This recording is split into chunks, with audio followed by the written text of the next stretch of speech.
Nos Estados Unidos, o dia foi de perdas e ganhos para o presidente Joe Biden. Nosso editor internacional Marcelo Favalli aqui nos estúdios. A gente começa pelas perdas, isso tem a ver com imigrantes do país? Tem tudo a ver. Boa noite, Tiago. Boa noite a todo mundo que nos assiste, que nos escuta. É o seguinte, perdas e ganhos no meio do caminho. Os seus rivais políticos republicanos, a oposição, quem Joe Biden vai enfrentar na figura de Donald Trump no final do ano na eleição. E tem aí dois assuntos que serão pungentes nessa campanha eleitoral, dos dois lados, para Joe Biden e para Donald Trump. Vamos olhar aqui o que é um caso que ficou conhecido de Biden contra o Texas. Resumidamente, o estado do Texas adotou uma lei, foi aprovada pelo Congresso do Texas, que permite juízes ordenem prisões de imigrantes. É um esforço isolado do Texas para tentar conter um fluxo imigratório que está crescente dos latinos entrando nos Estados Unidos. Lembrando, é um território muito importante para os republicanos.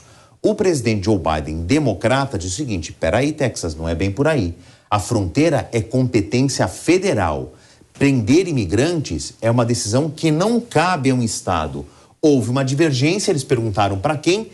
Para a Suprema Corte, que deu razão para o Texas. Então, a partir dessa semana, fica valendo a ideia do Texas, que tem o direito, então, de juízes ordenarem a prisão de imigrantes. Perdas. Agora, vamos olhar o que é esse fluxo migratório, e aí cada um faz o seu juízo de valor, se tem razão ou não. Olha o aumento do fluxo migratório na fronteira Estados Unidos com o México. A gente tem um arco aqui de 11 anos. Não são décadas e décadas. A gente está falando aí de uma história muito contemporânea. Em 2023, fechou com mais de 300 mil pessoas que atravessaram a fronteira ilegalmente entre o México e os Estados Unidos. E aí uma ação do governo americano. Essas linhas laranjas também crescente aqui muito fortemente são da quantidade de pessoas presas e deportadas pela polícia americana na casa do 1 milhão. Então, aqui, em 2023, que são os dados consolidados, quase 2,5 milhões de pessoas foram presas e mandadas de volta para o outro lado da fronteira. O número cai em 2024, porque a gente não chegou nem no primeiro trimestre ainda, e já está batendo quase 1 milhão de pessoas. Agora, eu estava falando do Texas, olha a diferença. Então, a gente tem Arizona, Califórnia, Novo México, nessas linhas coloridas, mas eu destaquei em mais escuro o Texas. O Texas é disparado a porta de entrada do imigrante ilegal que vem do México, mas se acumula de toda a América Latina. Então tem gente saída da Venezuela, da Colômbia, da América Central majoritariamente, do México propriamente dito, que tenta atravessar por ali. E olha o seguinte, aí é a tragédia dentro da tragédia. Esse fluxo migratório é empurrado por violência e pobreza. Só que nem todo mundo consegue chegar. Nem todo mundo atravessa, consegue refazer a vida nos Estados Unidos, é preso, volta, aqueles que sobrevivem. Porque os números de perda de vida são alarmantes. Eu estou falando aqui 1.500 pessoas, mais ou menos, que morreram em 2022. Dados consolidados em 2023 tem uma queda, mas todos esses gráficos têm um ponto em comum, um crescimento depois de 2020. Não é uma coincidência, é o chamado mundo pós-pandemia.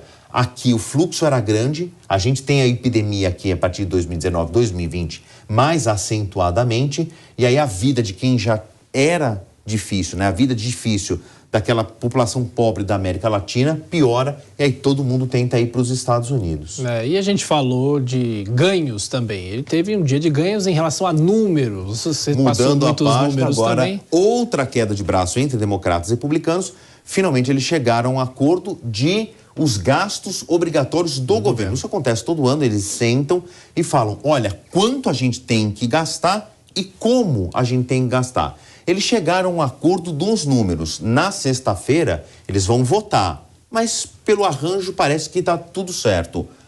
São mais de 6,5 trilhões de dólares que necessariamente terão que ser gastos. Transporte, habitação, Forças Armadas, bem-estar social. Agora vai ter uma outra discussão, que é segurança doméstica. Quando é que nós vamos gastar para segurar esses imigrantes?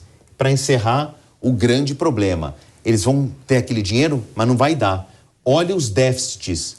são de 1,6 trilhões em 2024, sobe em 2025 e a projeção nessa velocidade é que em 2034 seja um déficit no cofre público de 2,6 trilhões de dólares. É muito dinheiro que está faltando no cofre público americano. Desafio para os próximos políticos que forem presidentes dos Estados Unidos. A gente vai ver aqui de camarote, viu? Sem dúvida. Até lá. Valeu, bom trabalho.